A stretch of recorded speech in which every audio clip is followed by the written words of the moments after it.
ये हमारे गुरुदेव, जय गुरु जी, जय गुरु की दिव्याबा, जय गुरु जी महाराज। और समस्त देवी देवता यहाँ विराजमान हैं। गुरु महाराज के आदेश से अब हम नित्य का शिव महापुराण का पाठ आरंभ करेंगे। आज्ञा और आशीर्वाद गुरु जी का। बाल भगवान कृष्ण विराजमान है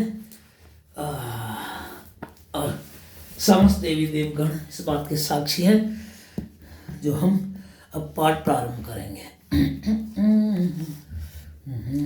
तो कल हमने आज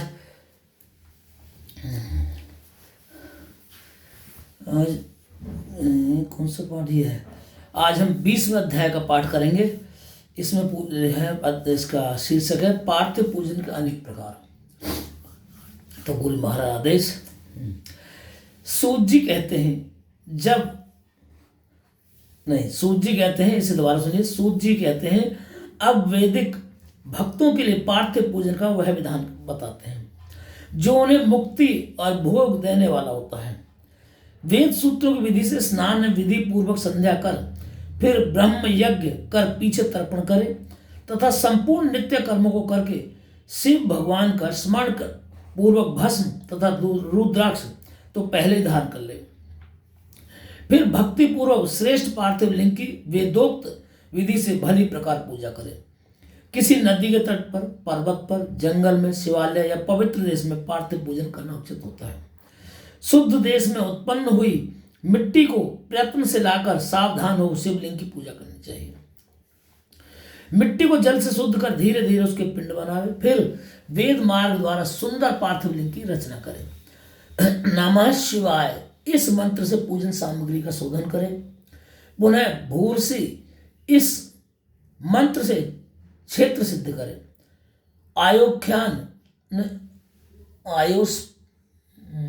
आयुष्मान से जल का संस्कार करें। नमस्ते रुद्र इस मंत्र से सप्टिक बंध करें। नमः संभवाय इस मंत्र से क्षेत्र की शुद्धि करें और नमः पूर्वक पंचामृत से प्रोक्षण करें। नमो नीलग्रीवाय इस मंत्र से लिंग की प्रतिष्ठा करें तथा एक रुद्राय मंत्र से भक्ति पूर्वक रमणीय आसन प्रदान करें। फिर मनो महंताम इस मंत्र से आवाहन कर या ते रुद्र इस मंत्र से उपवेश यानी उन्हें स्थिर करें। या मिशुम इस मंत्र से शिव जी का न्यास करें। अयोच्यदिति इस मंत्र से प्रेम पूर्वक अधिवास करें तथा असांजी इस मंत्र से देवता का न्यास और असोयो अवस्प्रति इससे उपसमर्पण करें। फिर नमो अश्व नीलग्रीवाय इस मंत्र से मनु द्वारा पाद्य स्नान और रुद्र गायत्री से अर्घ्य देकर त्रयंबक मंत्र से आचमन कराए। फिर दधिकाम्नो इस मंत्र से दधि स्नान और घृतयाब इस मंत्र द्वारा घृत से स्नान करावे तथा पृथ्व्याम इस मंत्र द्वारा दूध से स्नान कराए। इस प्रकार वेदोक्त विधि से जो व्यक्ति महादेव जी का पूजन करता है उसको पूजा का उत्तम फल प्रदान करते हैं। हे ब्राह्मणों, इसकी एक और साधारण विधि भी है। भगवान शिव के नामों से पार्थिव लिंग की पूजन करें। हे मुनिश्रेष्ठों, जो पूजा सब कामनाओं को पूर्ण करने वाली है उसे सुनिए। हर महेश्वर शंभु शूलपाणी पिनाकधारी शिव पशुपति महादेव इस क्रम से मिट्टी लाकर उसे मिलावे। फिर प्रतिष्ठा और आवाहन कर स्नान पूजन और क्षमा कराकर विसर्जन करें। ओम नमः शिवाय को भक्ति पूर्वक जपता हुआ शिव जी का ध्यान नित्य करता रहे। इस प्रकार गुरु के दिए पंचाक्षरी मंत्र को विधि पूर्वक सर्वदा जाप करे। बुद्धिमान को चित्त है कि नाना प्रकार से सतरुद्रीय का पाठ करता रहे। तदंतर हाथ में अक्षत और पुष्प लेकर भक्ति से प्रसन्नचित हो इस प्रकार महादेव भगवान शिव शंकर से प्रार्थना करे। हे मृड, आपके गुणों को जानने वाला, आप में चित्त लगाने वाला मैं आपका सेवक हूं। हे कृपा निधान, हे भूतनाथ, हे सर्वेश्वर, ऐसा जानकर मुझ पर प्रसन्न होइए। हे महादेव, अज्ञान से अथवा ज्ञान से मैंने जो कुछ भी आपका पूजन आदि किया है, चिंतन मरण स्मरण किया हुआ आपकी कृपा से सफल हो। हे गौरीश, मैं तो महापापी हूँ और आप महापवित्र हैं, ऐसा जानकर आपकी जैसी इच्छा हो सो वैसा करें।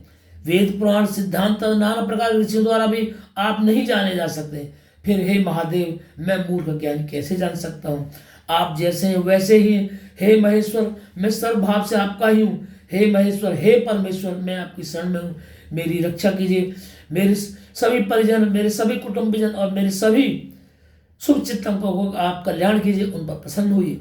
इस प्रकार महादेव के ऊपर हाथ में लिए उन पुष्पों और अक्षतों को अर्पित करें, फिर साष्टांग दंडवत करे।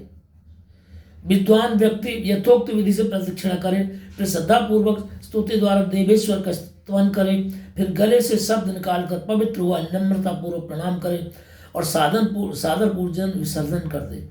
हे मुनि शार्दुल, इस प्रकार सविधि पार्थक पूजन से भक्त को भुक्ति, मुक्ति और भक्ति प्राप्त होती है। महादेव जी का ऐसा भक्त अपनी समस्त मनोकामनाओं को पूर्ण प्राप्त करता है। इस उत्तम आख्यान से आयु, आरोग्य, यश, स्वर्ग तथा पुत्र पौत्र आदि का सुख प्राप्त होता है। बोले शिव शंकर भगवान की जय।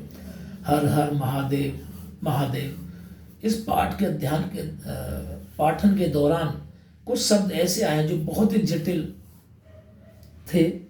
हमने उनका यथा बुद्धि उच्चारण करने का प्रयास किया। इसमें कुछ अशुद्धियां हो, इसके लिए हम क्षमा प्रार्थना करते हैं, क्योंकि जो ये पुस्तकों का विमोचन करते हैं वो उसमें ध्यान नहीं देते कि इतने जटिल शब्दों का प्रयोग करने से पाठक को कितनी समस्या होती है। वो सिर्फ अपना काम करते हैं और भाषा गुरुदेव ऐसी लगाई है उन्होंने, इसमें रस नहीं है, रसहीन भाषा का प्रयोग किया उन लोगों ने। भगवान सदाशिव, भगवान से विष्णु की कथा इतनी पावन, पुनीत और रस कानों को रस प्रदान करने, आत्म सुख प्रदान करने वाली है। इसमें इन्होंने ऐसे शब्दों का प्रयोग नहीं किया। गुरुदेव क्या जय गुरुदेव। पाठ करते करते पाठ करने वाला, सुनने वाले से रस सागर में गोते लगाते हैं, मन और तन दोनों ही पवित्र हो जाते हैं। क्षमा करें गुरु जी, करें।